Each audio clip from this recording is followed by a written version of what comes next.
Tchabibi, une agence immobilière Golordu Taotendu Golf Sud. Entreprise Kuchido Hôpital Dalal Jam.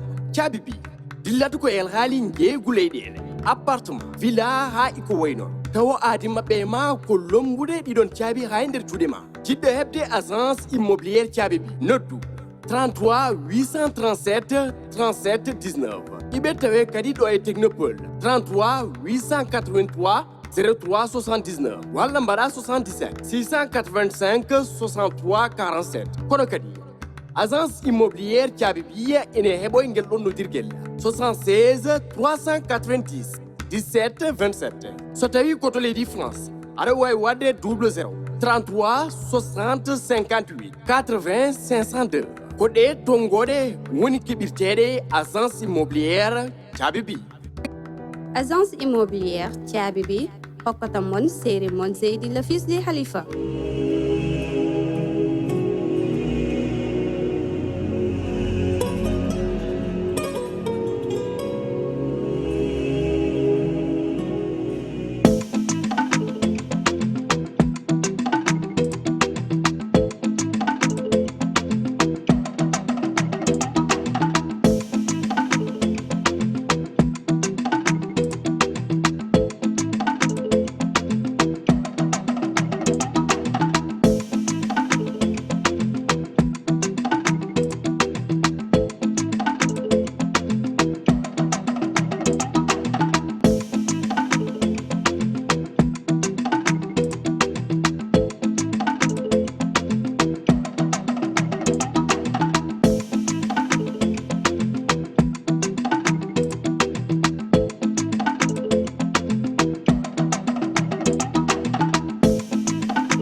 Ça va?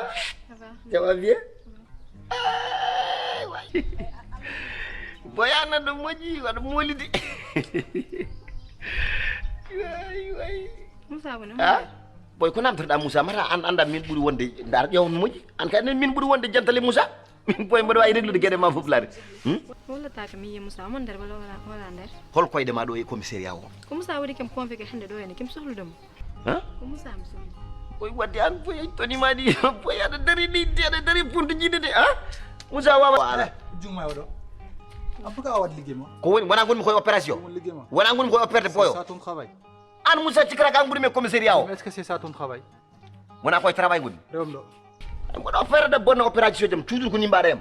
An sajuri jabal de boy ma hawam quoi. To ana al won ala. Ay ware ma wander la ci yaboy. An suba min ka gabilu mi douce quoi. Espèce de. Ça va? Ça va Musa ma. Tamtam. Naram quand je te parle tu me regardes. Aram pourquoi nous demain? Allah. Je sais pas. Allah. OK. Aduma do. Parce que ñeneen ngarum galam na halan kam gom. Min. Tu m'as pas dit la vérité.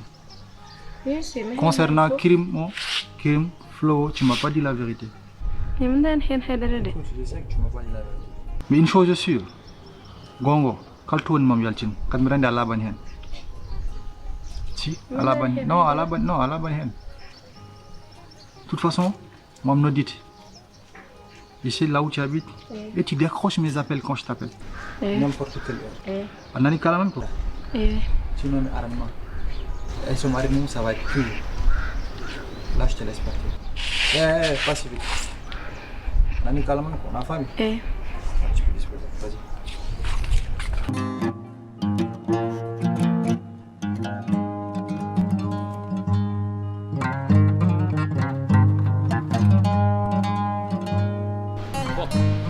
Commissaire min wi yar koyna ko ben koyna parce que jidmi haaldema ko jidmi ko le dossier là mbaɗa ɗum classé sans suite et qu'on n'en parle plus.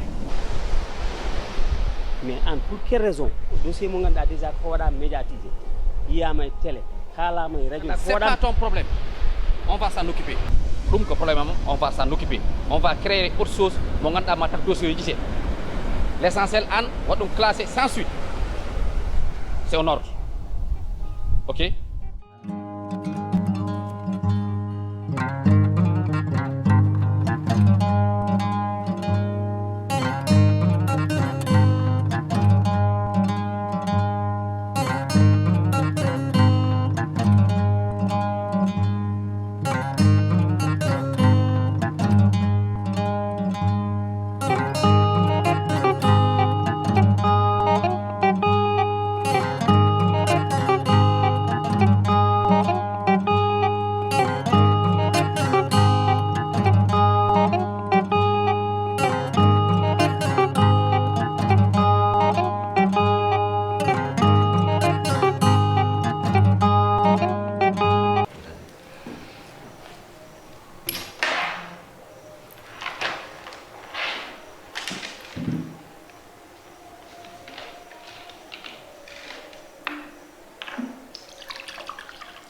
الله الرحمن الرحيم إنا أنزلناه في ليلة القدر وما أدريك ما ليلة القدر ليلة القدر خير من 1000 شهر تنزل الملائكة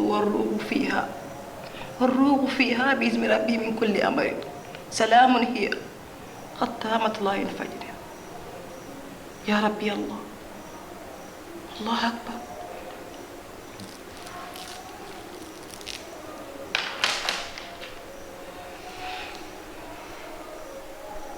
باب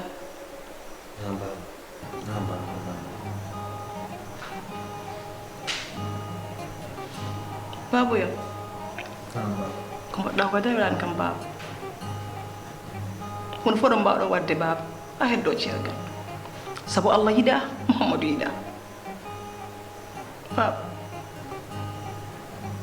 sinno ko sagam te baboya mi artinen ɗo e galle he sibi allah ñaguima baboya balla kam Leyla baboya balla sinno ko sagam kala ko jiɗɗa mi waɗanti kono enenema ko he kewiɗo hanki ko welani kam cergal hay goto yiiɗa hay mo meeɗa dañjude e ɓiɗɗo yiɗa cergal sago noon dañjo ɓiɗɗo poɗɗo poɗɗani diiniyanke gongiyanke juulɗo mawni haffude no poɗɗani wona sagam kono mi muñi ham tampi natti wawde muñji babo en bandam mi tampi mi haaɓi ay oɗo situation hande mo gonmi e dow mum ala mo fawi kam ɗum hande so wona nenama yonti mi ɓorto e ɗe geƴƴelle mi yonti hankkadi mi ɓorto e ɗeɗo tampere mi tampi jimmi ko muña ka debbo mawɗo kelifaɗo waɗum muñje baaba min ka sehilam ɓiɗɗo debbo ko sehil bamum baaba min komi dasateɗo mi yiɗa ko musma sinno ko sagam so mbaɗa ƴette to nenen bam fof no jooɗi min mbaɗa oɗon bellam mo baboya mi ñaagi sabi allah hoto way yettu allah baboya ala fof komi muñay mi muñi hami tampi hande oɗo situation mo gonmi mbaɗa yahande e beddaji mbaɗa wayanaw mi fotani waade oɗo situation sa yimɓe wayni fof hande ko nene ma saabi ɗum mi yiɗano min ceer kono ala fof komi muñani mi muñi hami tampi muñal noon wonto haaɗi woto woye baboyam banda baba soko needi mboɗo jogui machallah alhamdulillah soko diine mboɗo jogui alhamdulillah mais baba ko manki ko wurtide jinnabam jinnomi baba yettirɗum allah yettirɗum allah bani adama tagiraka fof mun no timma baba soko ko sagam yettir allah nena wona ɗo hande ne fof gonɗen ɗo e gonɗen jaam baboyam muñ baboyam banda kam sabi allah baba ƴeewe mi tampi hoddira allah ari ko ni ɓuuri e meɗen enen fof baba nena ma foft mi foft ala baba baboyam mi halfinima allah muñ ala baba mi wawa ɗum muñde muñ baboyam bandam muñ ɗo gasata muñ muñ mi yiɗa goya hoto woyi goynaka ayda goya watta ɗum ɗo baba nena ma min jafodiri e baba muñ te jafoɗa kam ka sehilam baba wori wi noon baba nagaka allah wadde ko musdema mi yiɗa kadi waddema ko musma baba yam baba muñ ko musi kam di wata ɗum ɗo baba muñ cergal aduna ko muñal muñ Allah ko moƴƴo muñ baba yam banda muñ komi jalto muñ baba yam banda muñ baba muñ oɗo way baba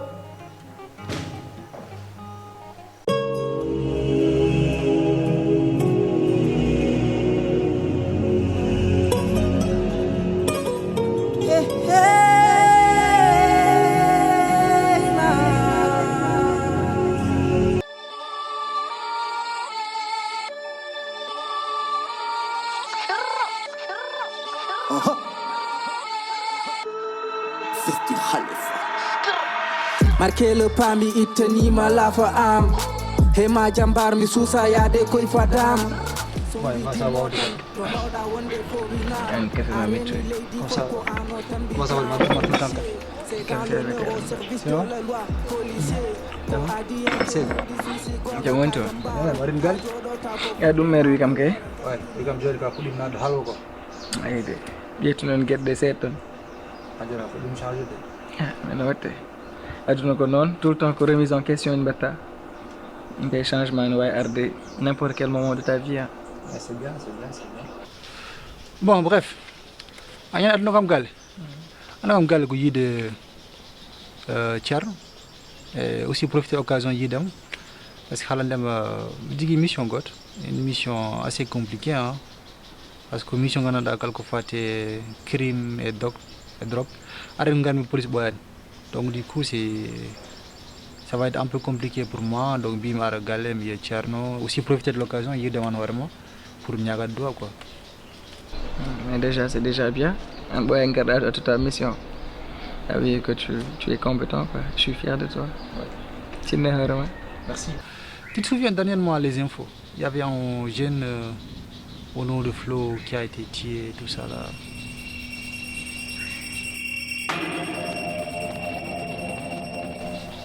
Non, t'inquiète pas. Je les aurai tous, hein. Quand faut, mon YouTube, Inch'Allah. Camille, bah, tu as du courage.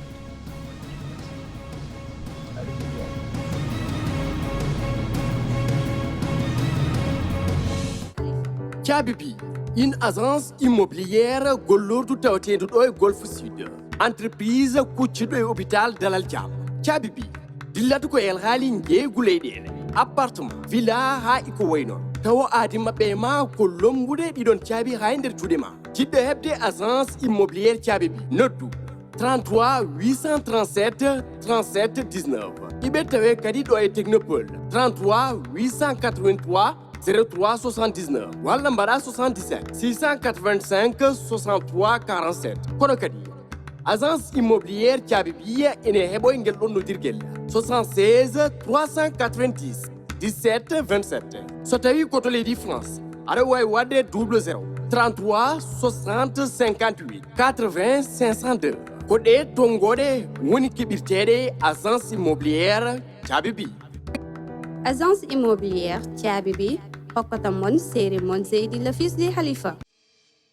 Pini TV agence immobilière Tchabibi hokkanno on série mon Zeydi le fils de Khalifa.